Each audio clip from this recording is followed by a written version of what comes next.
Hello and welcome again to the Big Marketing Show. I'm your host, Malcolm Auld, and in this season's final episode, we're examining the rise and rise of retail media and what brands need to know to make it work for them. Given you're the chair of the Industry Council, Lachlan, how would you define retail media for our audience?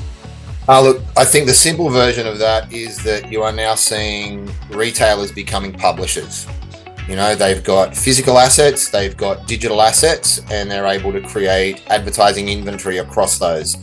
When you start to unpack that a bit further, there's three core elements that define a retail media network. The first being those assets, the second being rich audience data. So retailers generally know a lot about their customers.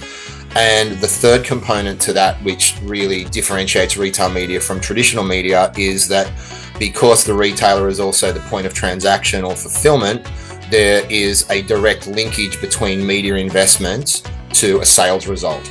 Leah, can you explain the difference between what is on-site and off-site retail media? So I think retail media can largely be broken down into three areas actually. There's in-store, so the things that happen within a physical environment, if a retailer has a physical environment. There's on-site, so media formats that operate or come to life across owned digital assets like websites and apps. Largely those things may be sponsored products, they may be single tiles, display banners, etc. And then you have off-network, which is where retailers are using their rich first-party data and they are taking that data outside of their ecosystem into the general media ecosystem and allowing brands to be able to then, ad serve through the full programmatic channel mix. So Lachlan, you generously shared some of the research from IAB, which they did this year on retail media, and we've got some visuals to talk to. So this first one is suggesting that retail media is obviously growing. What are the reasons behind that? Look, there's a few that I'm happy to talk to. The first of which is it's obviously working for people. That's going to kind of underpin the growth of any channel. I think the other reason why this is growing is more on the intra level.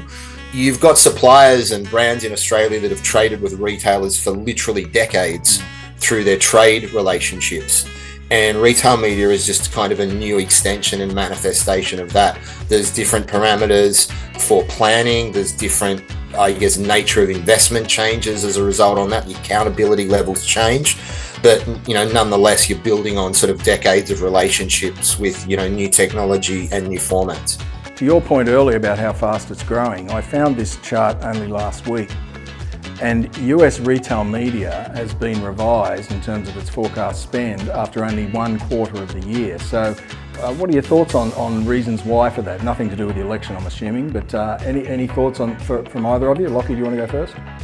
I was just going to say, not directly related to the election, but I don't think forecasts and polls from the US are really giving us a great lens on what's actually going to happen at the moment anyway. Right, yeah. Look, I think that type of information probably speaks to the points that, both Leah and I have been advocating for today, is that advertisers are really finding and extracting great value out of retail media.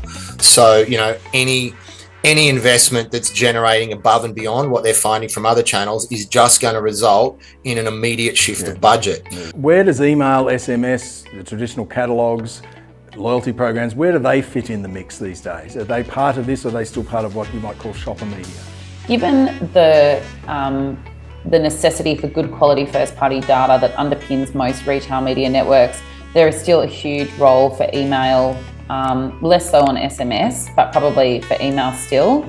If you're a retailer that has, thousands of products in the store, bringing promotions to life, bringing new products to life through any touch point, still, it's still a mission critical. So there's definitely still a utilization of email.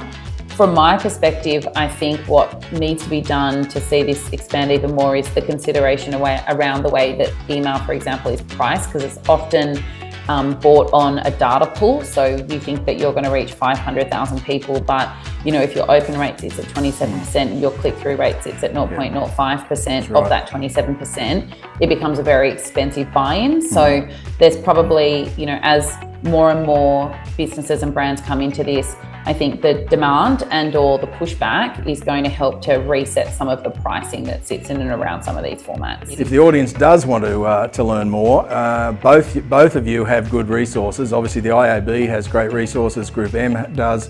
So if you visit their websites, and if you want to save some money, go to Cashback and sign up. So you can get access to lots of free resources there, or if you join up with IAB, you can get stuff at even more details.